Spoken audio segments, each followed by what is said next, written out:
പ്രിയമുള്ളവരെ, ഇന്ന് നമ്മുടെ ഞാറ്റുവേല കൃഷിയിൽ നമ്മൾ കാച്ചിലുകളെക്കുറിച്ചാണ് സംസാരിക്കുന്നത്. നമുക്കറിയാം, പണ്ട് നമ്മുടെ പ്രധാനപ്പെട്ട ഒരു ഭക്ഷണമായിരുന്നു കാച്ചിൽ. എന്നാൽ ഇന്ന് കാച്ചിൽ ഭക്ഷണം കഴിക്കുന്ന ശീലം കുറഞ്ഞു വന്നുകൊണ്ടിരിക്കുകയാണ്. എങ്കിലും അനേകം ഇനം കാച്ചിലുകൾ ഇന്നും നമ്മുടെ നാട്ടിൽ അവശേഷിക്കുന്നുണ്ട്. കാച്ചിലിൻ്റെ ഒരു പ്രത്യേകത, ഇത് ഏറ്റവും എളുപ്പത്തിൽ പാചകം ചെയ്യാൻ പറ്റുന്നതും രുചികരവും പോഷകഗുണവുമുള്ളതാണ് കാച്ചിലുകൾ. ഈ കാച്ചിൽ നമുക്ക് എളുപ്പത്തിൽ കൃഷിയും ചെയ്യാം. അധികം വെള്ളമോ വെളിച്ചമോ പരിചരണമോ വളമോ ഒന്നും ആവശ്യമില്ല. മരത്തിൻ്റെ ചോട്ടിൽ തന്നെ നമുക്ക് വളർത്താം, ഇടവിളയായിട്ട് വളർത്താൻ പറ്റും. 100 കണക്കിന് കാച്ചിൽ ഇനങ്ങൾ നമ്മുടെ നാട്ടിൽ പണ്ടുണ്ടായിരുന്നു. പക്ഷെ ഇന്ന് അത് കുറഞ്ഞ് വളരെ കുറച്ച് കാച്ചിൽ ഇനങ്ങളായിട്ട് ചുരുങ്ങി. കേരള ജൈവ കർഷക സമിതി എല്ലാ വർഷവും കാച്ചിലുമായി ബന്ധപ്പെട്ട് കിഴങ്ങ് ഉത്സവങ്ങൾ നടത്താറുണ്ട്. അതുപോലെ നമ്മുടെ നാട്ടിൽ ഇന്ന് ഏറ്റവും അധികം കാച്ചിൽ കൃഷി ചെയ്ത് സംരക്ഷിക്കുന്ന ഒരു കർഷകനാണ് വയനാട്ടിലെ മാനുവൽ P എന്നൊരു കർഷകൻ. അദ്ദേഹം ഇപ്പോഴും 80 തരം കിഴങ്ങിനങ്ങൾ അദ്ദേഹത്തിൻ്റെ കൃഷിയിടത്തിൽ സംരക്ഷിച്ചു വരുന്നുണ്ട്. സംരക്ഷിക്കുക മാത്രമല്ല, അത് പ്രചരിപ്പിക്കുകയും പരമാവധി ആളുകളിലേക്ക് വിത്തുകൾ എത്തിക്കാൻ വേണ്ടി ശ്രമിക്കുകയും ചെയ്യുന്നുണ്ട്.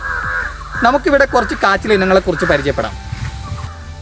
ഇഞ്ചിക്കാച്ചിൽ, ഇറച്ചിക്കാച്ചിൽ, കല്ലൻ കാച്ചിൽ, പരിശക്കോടൻ, കടുവാക്കയ്യൻ, കരടിക്കാലൻ, എലിവാലൻ, തൂണൻ കാച്ചിൽ, മുള്ളൻകിഴങ്ങ്, മുക്കിഴങ്ങെന്നും പറയും, വലിയ കാച്ചിൽ, മണ്ണൂറാൻ, അടതാപ്പ്, ചെറുകിഴങ്ങ്.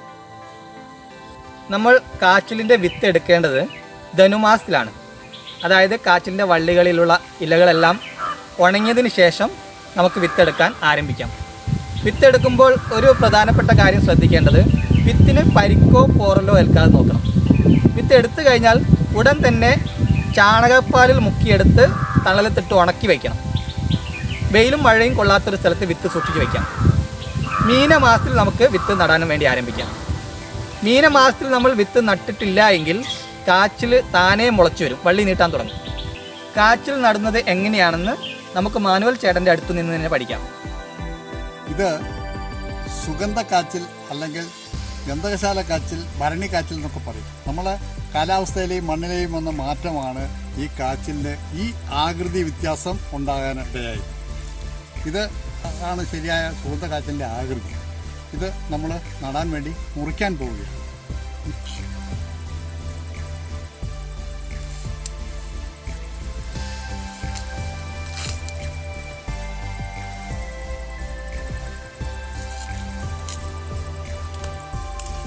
ഈ കാച്ചിലിൻ്റെ നിറം ശ്രദ്ധിക്കുക.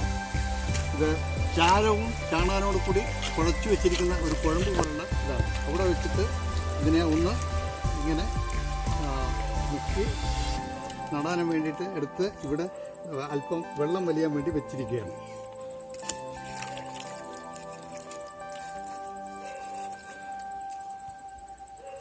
ഇത് കാച്ചിൽ നടാൻ വേണ്ടി ഒരുക്കിയ സ്ഥലമാണ്. നമ്മൾ ഏത് കാച്ചിലാണ് നടുന്നത്, അത് മണ്ണിൽ എത്ര താഴത്തേക്ക് പോകുന്നുണ്ടോ അതിനനുസരിച്ച് ഒരു 1 അടി, 1.5 അടി, 2 അടി വരെ മണ്ണിൽ ഇതുപോലെയുള്ള കുഴികളെടുക്കുക. അതിനുശേഷം ചെയ്യുന്നത് ശ്രദ്ധിക്കുക, ഇതിൻ്റെ മണ്ണിനെ കുഴിയിലേക്ക് ഇങ്ങനെ തട്ടിയിടാം.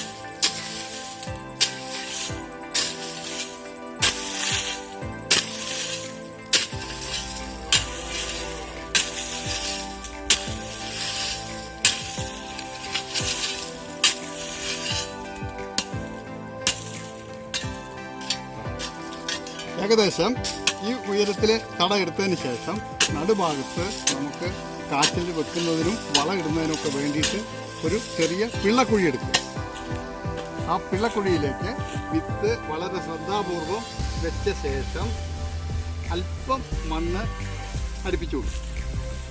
അതിനുശേഷം ആവശ്യത്തിനുള്ള ജൈവവളം, ഇത് ചാണകത്തിൻ്റെ പൊടിയാണ്, ഈ ചുറ്റും ഇട്ടുകൊടുക്കും.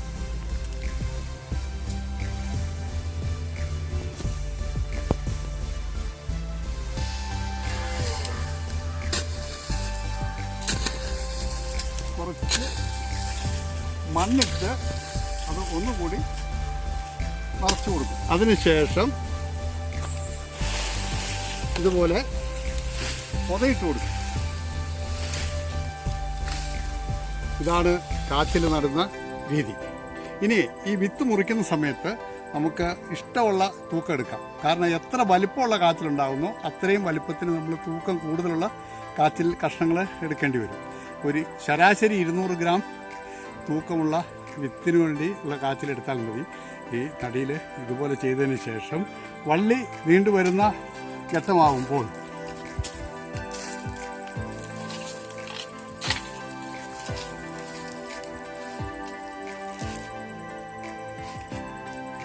താങ്ങുമരത്തിലേക്ക് ഇതുപോലെ ഒരു താങ്ങ് കാല് കുത്തിക്കൊടുത്ത് ആ വള്ളിയെ പിടിച്ച് മരത്തിൽ ഇതിലേക്ക് ചേർത്ത് കൊടുക്കുകയും വേണം.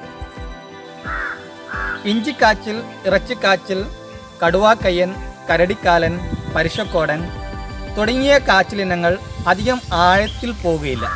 എങ്കിലും കാച്ചിൽ നടുമ്പോൾ നമ്മൾ മേലോട്ട് കൂന കൂട്ടി നടുന്നത് തന്നെയാണ് നല്ലത്. അതേസമയം തൂണൻ കാച്ചിൽ, എലിവാലൻ കാച്ചിൽ തുടങ്ങിയ ഇനങ്ങൾ അടിയിലേക്ക് ആഴത്തിൽ പോകും. അതുകൊണ്ട് വളരെയധികം ശ്രദ്ധിക്കണം ഇത് നടുമ്പോൾ. കാരണം ആഴത്തിൽ പോയി കഴിഞ്ഞാൽ പിന്നെ പറിച്ചെടുക്കാൻ വളരെ ബുദ്ധിമുട്ടാണ്. കാച്ചിലിൻ്റെ പരിചരണത്തിൽ നമ്മൾ ശ്രദ്ധിക്കേണ്ടത്, കാച്ചിൽ മുളച്ച് വള്ളി നീട്ടിക്കഴിഞ്ഞാൽ നമ്മൾ അതിന് വേണ്ടിയിട്ടുള്ള താങ്ങുകാലുകൾ ഒരുക്കി കൊടുക്കണം. മരത്തിന് ചുവട്ടിലൊക്കെയാണ് നടുന്നതെങ്കിൽ ഒരു കയറ് കെട്ടി മരത്തിൻ്റെ മേലേക്ക് വള്ളികൾ പടർത്താം. അതേസമയം ചെറുകിഴങ്ങൊക്കെ നമുക്ക് വാരമെടുത്ത് നടാവുന്നതാണ്. അങ്ങനെ വാരമെടുത്ത ചെറുകിഴങ്ങ് നല്ല പൊക്കത്തിൽ പന്തലിട്ട് കൊടുക്കുകയാണെങ്കിൽ നന്നായിട്ട് വിളവ് ലഭിക്കും. ജൂൺ മാസത്തിൽ, അതായത് ഇടവപ്പാതി മഴ കിട്ടിക്കഴിഞ്ഞാൽ കളകളെല്ലാം നീക്കം ചെയ്ത് നന്നായിട്ട് മണ്ണിളക്കി ചാണകപ്പൊടിയോ ആട്ടിൻകാഷ്ടമോ അല്ലെങ്കിൽ കമ്പോസ്റ്റ് വളമോ കൊടുത്തിട്ട് മണ്ണ് കൂട്ടി കൊടുത്തു കഴിഞ്ഞാൽ കൂടുതൽ വിളവ് നമുക്ക് കിട്ടും. സ്വതവേ കാച്ചിലിന് രോഗകീടാക്രമണങ്ങൾ കുറവാണ്. കാര്യമായിട്ടുള്ള ആരോഗ്യ പ്രശ്നങ്ങളൊന്നും ഉണ്ടാവാറില്ല. ധനുമാസത്തിൽ നമുക്ക് കാച്ചിലുകൾ വിളവെടുക്കാം. ഇത്രയുമാണ് കാച്ചിലിനെ കുറിച്ച് പറയാനുള്ളത്. അടുത്തൊരു വീഡിയോയിൽ പുതിയൊരു വിളയുമായിട്ട് വരാം. എല്ലാവർക്കും നമസ്കാരം.